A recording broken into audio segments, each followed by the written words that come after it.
آج ہم افطار پہ تلبینہ بنائیں گے۔ تلبینہ ایک ایسی ڈش ہے جو پروفٹ محمد صلی اللہ علیہ وسلم نے خود ریکمینڈ کی ہے۔ اسے کھا کر آپ کھیر فرنی سب ضرور بھول جائیں گے۔ تو بنانا بھی دکھائیں گے ہم آپ کو کیسے بنایا جاتا ہے۔ حضرت عائشہ رضی اللہ تعالیٰ عنہ سے روایت ہے کہ پروفٹ محمد صلی اللہ علیہ وسلم نے بولا ہے کہ تلبینہ میں بے شک غم کا علاج ہے، ڈی موٹیویشن کا علاج ہے۔ اس میں ہم ہنی استعمال کرتے ہیں اور ہنی کے بارے میں بھی آپ نے سنا ہوگا کہ ہنی میں بے شک شفا ہے۔ یہاں پہ ہم لے رہے ہیں دودھ آپ اپنے مطابق لیں گے، جتنا آپ کو تلبینہ بنانا ہے اس کے اکارڈنگ۔ تھوڑا سا اس کو سٹر کریں گے اور اس میں ہم ایڈ کر دیں گے بارلے، جسے کہ جو کا دلیا بھی بولا جاتا ہے، اور تلبینہ کے نام سے بھی آپ کو یہ آن لائن بھی مل جائے گا یا تو شاپس پہ بھی اویلیبل ہوتا ہوگا۔ تو یہ آپ اس میں ایڈ کر دیں گے۔ بارلے اس کو انگریزی میں بولتے ہیں اور جو کا دلیا اس کو اردو میں بولتے ہیں۔ اس کو آپ کو مکس کرنا ہے، سٹر کرتے رہنا ہے، لگ بھگ 5-6 منٹ تک آپ کو اس کو پکانا ہے، جب تک نہ یہ تھک ہو جائے۔ اس سٹیج پہ آپ اس میں اپنی چوائس کے نٹس ایڈ کر سکتے ہیں اور ڈرائی فروٹس بھی ڈال سکتے ہیں۔ میں نے یہاں پہ کھجور بھی چاپ کر کے ایڈ کر دیے ہیں۔ یہ دونوں چیزیں 100% آپشنل ہیں، بس ٹیسٹ انہینس کرنے کے لیے ڈالا ہے۔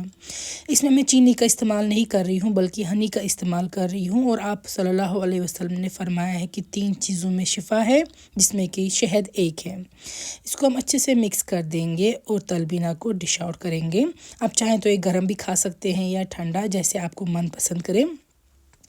اس کو جب ہم اچھے سے ڈش آؤٹ کریں گے، اوپر آپ اس کو پھر سے نٹس وغیرہ سے، چاپڈ نٹس سے گارنش کر سکتے ہیں، کھجوروں سے بھی گارنش کر سکتے ہیں، جس طریقے سے میں اس کو اس طریقے سے چاپڈ سلائسڈ کھجور ڈیٹ سے گارنش کروں گی، اور ساتھ میں اس کو میں نٹس سے بھی گارنش کروں گی۔ یہ سارے سٹیپس بس آپشنل ہے، ہمیں دیکھنا ہے کہ اس چیز میں تاثیر جو ہے وہ ٹھنڈی ہے، اس کی وجہ سے سٹمک جو ہے وہ کافی اچھا رہتا ہے، خون بھی صاف رکھتا ہے یہ، اور اوور آل جو ہے یہ صحت کے لیے کافی زیادہ ہیلدی ہے۔ اوپر گارنش کریں گے، ڈرزل کریں گے کچھ ہنی ہم، اور ہنی تو بے شک اچھا ہے ہی ہماری صحت کے لیے۔ تو آپ بھی ضرور یہ ریسیپی ٹرائی کیجیے گا۔ یہ فائبرز بھی ہے اور سنت بھی ہے بنانا، تو اس کا ثواب تو الگ ہی ملے گا۔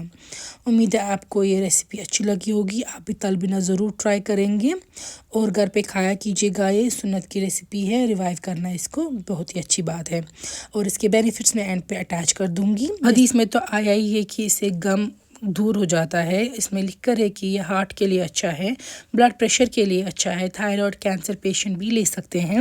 سب عورتوں اور مردوں کے لیے ہر ایج گروپ میں یہ اچھا ہے کھانا۔ اگر آپ کو پین ہے، فزیکل پین ہے یا مینٹل سٹریس ہے، اس سب کے لیے بھی بہترین ہے۔ انرجی اس سے کافی انہینس ہوتی ہے۔ اگر کچھ عورتوں میں انفرٹیلیٹی کے ایشوز ہیں، وہ اس کو کھا سکتے ہیں۔ خون کی کمی ہے، وہ بھی کھا سکتے ہیں۔